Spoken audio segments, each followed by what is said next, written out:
Hello guys, நம்ம ரீசெண்டாக வாராஹால post பண்ணியிருந்த ஸ்கேம் அலர்ட் வீடியோ பார்த்துட்டு நிறைய பேர் கால் பண்ணியிருந்தீங்க, மெசேஜ் பண்ணியிருந்தீங்க. அது உண்மையா அப்படின்னு சொல்லி கேட்டு, எஸ், எனக்கு அது உண்மையாகவே நடந்த ஒரு ஸ்கேம்.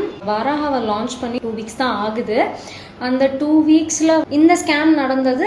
நம்ம லான்ச் பண்ணி 1 வீக்லேயே நடந்தது. ஓகேங்களா? ஃபர்ஸ்ட் எவர் லான்ச்டு சாரி ஃபேஸ்புக்கில் இருந்து நமக்கு கேட்டிருந்தாங்க. லைக் பர்சனலி எனக்கு வாட்ஸ்அப்பில் மெசேஜ் பண்ணி சாரியோட பிக்சர் அனுப்பி இந்த சாரி ஆர்டர் பண்ணணும் அப்படின்னு சொல்லி கேட்டாங்க. ஐ was really excited and happy. ஏன்னா ஆரம்பிச்சு லைக் 1 வீக் தான் ஆச்சு அந்த டைமில். ஸோ 1 வீக்கில் நம்மளோட சாரி பார்த்து ஒருத்தவங்களுக்கு பிடிச்சி அவங்க ஆர்டர் பண்ணுற லெவலுக்கு அந்தளவுக்கு நம்ம ட்ரஸ்ட்டை கெயின் பண்ணிட்டோமா அப்படின்னு சொல்லிட்டு ரொம்ப ஹாப்பியாக இருந்தது. ஈகராக வெயிட் பண்ணிட்டு இருந்தேன். Like I was praying to God, இப்போ பே பண்ணுவாங்களா, அப்போ பே பண்ணுவாங்களா. ஏன்னா ஸ்மால் பிஸ்னஸ்னாலே அப்படி தானே, அந்த ஒரு ஆங்ஷியஸாக இருந்தேனா எக்ஸைட்டடாக இருந்தேனா எனக்கு தெரியல. அதனால I was really waiting for the person to complete the payment. Price எவ்வளோன்னு கேட்டாங்க. அந்த சாரியோட ப்ரைஸ் 4290. 4290ஓட அவங்க நார்த்லேருந்து பிங் பண்ணியிருந்தாங்க. So shipping charges was 150 rupees. என்கிட்ட யூபிஐ ஐடி கேட்டாங்க. யூபிஐ ஐடி கேட்டோன்னே நான் ரொம்ப எக்ஸைட்டடாக ஷேர் பண்ணேன். கூகுள் பேலேருந்து that person's name was Niharika Sharma. Like உண்மையான பேர் கிடையாது ஆப்வியஸ்லி, பட் நல்ல டிபிலாம் வச்சுருந்தாங்க. ஸோ நான் உண்மையாலுமே நம்பினேன், எனக்கு அந்த ஆர்டர் கிடைக்க போகுதுன்னு ரொம்ப நம்பினேன். கூகுள் பேலேருந்து ஹெலோன்னு மெசேஜ் பண்ணியிருந்தாங்க. நான் ஹெலோ மெசேஜை டேப் பண்ணி நான் உள்ளே போகலை, பட் நான் வெளியவே வெயிட் பண்ணிட்டு இருந்தேன் பேமெண்ட் வரும் அப்படின்னு சொல்லிட்டு. பேமெண்ட் அனுப்பிட்டு எனக்கு ஸ்க்ரீன்ஷாட் அனுப்புங்கன்னு சொல்லியிருந்தேன்.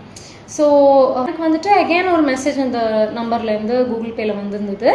ஓப்பன் பண்ணி பார்க்கும்போது உள்ள பெய்ட் 8440 இருந்தது. ஆக்சுவல் பேமெண்ட் நமக்கு எவ்வளோ 4440 போதும். ஆனால் 8440 பெய்ட் அப்படின்னு சொல்லி அவங்கெல்லாம் டைப் பண்ணி அனுப்பியிருந்தாங்க. இப்போ எனக்கு அந்த டவுட் வந்தது அப்படின்னா, ரிசீவ்டு நியூ மெசேஜ்னு வந்ததுனால கண்டிப்பாக நான் டவுட் வந்தது. ஒருவேளை நான் கூகுள் பே உள்ளேயே அவங்க சேட் உள்ளேயே இருந்திருந்தேன் அப்படின்னா கண்டிப்பாக நம்பியிருப்பேன். தெரியாமல் தான் 8440 எனக்கு அனுப்பிட்டாங்க அப்படின்னு சொல்லிட்டு. ஸோ அப்போவே உடனே போய் டிரான்சாக்ஷன் ஹிஸ்ட்ரி பார்த்தேன், அக்கௌண்ட்டோட பேலன்ஸ் பார்த்தேன் எவ்வளோ இருக்குது அப்படின்னு சொல்லிட்டு. என் மனசு ஒத்துக்கவே இல்லை. ஏன்னா உண்மையாக I was expecting that person to place the order. ரொம்ப ப்ரே பண்ணிக்கிட்டே இருந்தேன் நான். But I was really disappointed at that moment. இந்த காலத்துலேயும் லைக் ஆரம்பத்துலேயே இந்த ட்ரிக்ஸ் எல்லாம் இருக்குது அப்படின்னு சொல்லிட்டு எனக்கு தெரிஞ்சுமே அந்த எக்ஸைட்மெண்ட்டில் ஓகே உண்மையாலுமே நமக்கு ஆர்டர் வந்துருச்சோ அப்படின்னு சொல்லிட்டு I would have lost 4000 rupees. Like அந்த வாரஹாலேருந்து நமக்கு இன்னும் 1 rupee கூட வராதப்போ 4000 rupees லாஸ் ஆகுறதுன்றது ரொம்ப பெரிய விஷயம். தேங்க் காட், நல்ல வேளை நான் அந்த வலையில் விழலை. ஸோ நிறைய பேர் எனக்கு கால் பண்ணியும் டெக்ஸ்ட் பண்ணியும் கேட்டனால கண்டிப்பாக உங்களுக்கும் தெரியல அதை பற்றி அப்படின்னு எனக்கு தோணுச்சு. ஸோ அதனால தான் இந்த எக்ஸ்ப்ளனேஷன் வீடியோ.